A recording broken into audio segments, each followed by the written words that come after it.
Hey guys, welcome to the video. I'm just doing a short one today to show a bit of closure finally, something we can finally fix after many years. Now, one of the figures that I really wanted when I was a kid was a Dean Malenko, and that was therefore something I was really excited to pick up in Elite form when that came out. And in fact, I actually picked this up in 2015, I think, in between collecting phases. Like, I heard this came out and I had to buy it.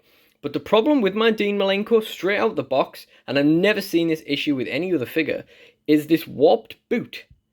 And I kind of thought, he stands up okay. I kind of thought it would be okay. But once you're animating with him, you realize how debilitating it is and how he actually can't really stand up all that well. But in one of the bundles we got fairly recently, I actually picked up a second Dean Malenko, and his boot is fine. So we are going to do the boot swap, which Malenko has been long overdue. So let's get the kettle boiling. And I know what you're thinking, why don't I just take the jacket, put it on this one and keep it? Well, I have practical explanation and a silly explanation as well. First of all, you can see that one I already have is actually in better condition in terms of the head. There's like a little bit of kind of glossy super glue on the abs there. That leg's actually a little bit loose. And yeah, there's a bit of like marks around on the trunks and etc. I genuinely think mine is in better condition, and the joints on both are pretty good. And the less practical explanation is that this is my Dean Malenko and I want to keep my Dean Malenko. But yeah, we're going to swap that boot over. And then what I'm actually going to try is, since this is now this is then going to be a damaged Dean Malenko with a warped boot, I'm going to attempt a calf swap, just to sort of test that out. And if that's unsuccessful, that's fine. Otherwise, this will probably just be getting sold on eBay.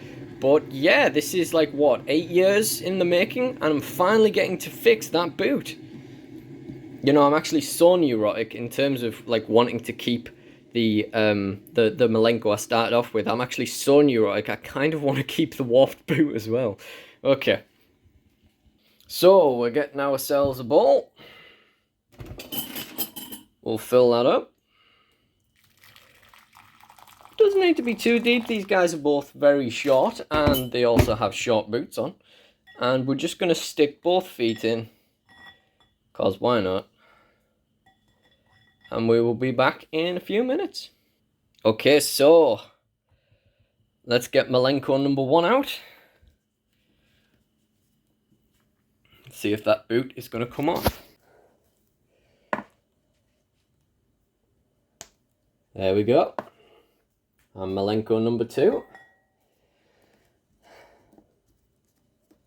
And his patented warped boot, after 8 years, has finally... Oh, this doesn't want to go back on. Rather than forcing it, let's just put the peg back in for a few seconds, give that a little bit longer. We'll put the warp boot on this one if it goes. So now, there we go. That's the warp boot on the spare Malenko. And what's the kettle? What are you clicking for? Let's try this again. Be very careful. How fishing the boot out. I would advise using a spoon, not your fingers, but... Oh, it really doesn't want to go on. Maybe I should have just swapped both legs altogether. Oh, there we go. There we go. So, after 8 years, I officially have a Dean Malenko with a flat boot. And another weird thing I always found with this one is that his head, like, barely moves at all, and it's always on, like, an angle. I know he kind of did look off to the side a bit like that, but after finding this one, I've realized this isn't a flaw with my figure. It just stays there. But yeah, guys, thank you for joining me for this historic event. Very happy to finally have Malenko back, because I was actually going to write him out of my Fed because of this. I'd filmed a couple of things with him and just thought, you know what, it's not worth it. So yeah, now we can bring him back. We can keep using the Radicals as a tag team. Oh god, I've never noticed that before. Look at that red staining under the boot. Okay, under the knee pad rather. Okay, maybe we're going to swap the other leg as well. Like the whole leg. Alright, you get out the way. We're not quite done yet.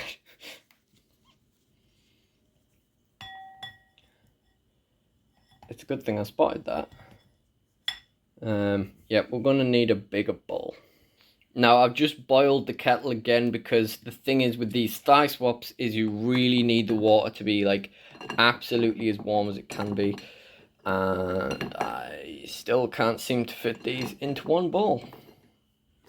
Okay, so this little like cheese grater tub is the only thing I could fit both of the legs in at one time. I've just reboiled the kettle because for thigh swaps and stuff, you really do want this to be absolutely as hot as it can possibly be.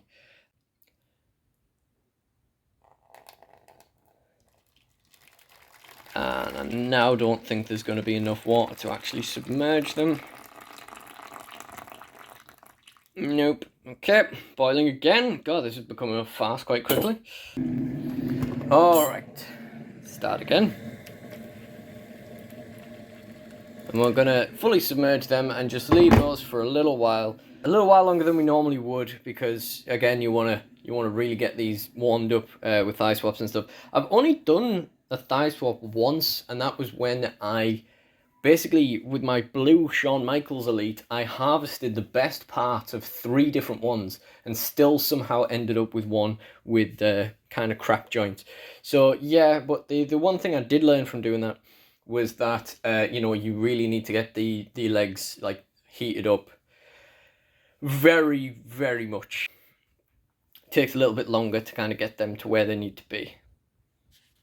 So as you can see here, with a full boil wash and a good long soak, that leg goes almost completely gelatinous. And that is what we basically need to do this swap. So we're just going to go in. Again, as with any other kind of joint swap, if you feel any kind of resistance, stop. And be careful not to like pull his leg off the joint or pull his knee out or anything like that. It does take a little bit of elbow grease, this one. There we go. But you get there in the end. And of course you want to be careful not to overwork the knee or the boot or anything like that. Loosen any of the joints that don't need loosening more than you kind of have to.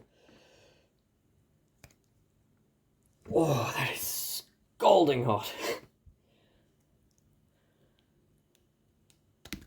Oh, so see there, I've just taken the leg off. So that is not what I was after.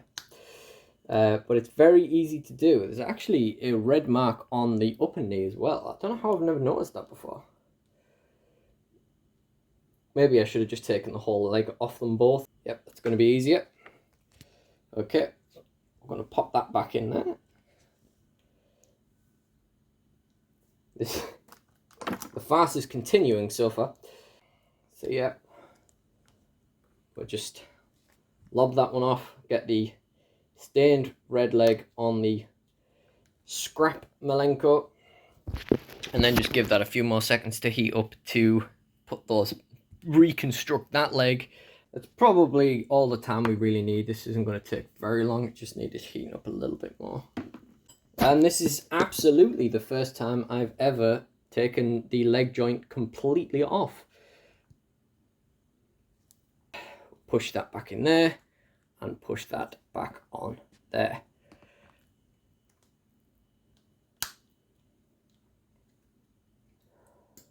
And then just make sure you line it up right the way and get it fully clipped in. And there we go.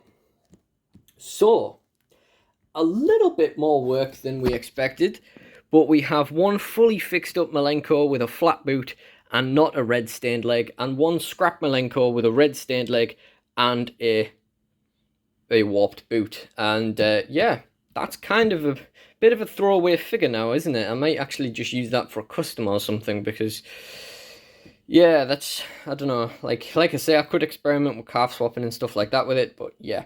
Okay, so thank you guys for watching. This was a bit more of a video than I was expecting it to be, but thank you guys for watching, and goodbye.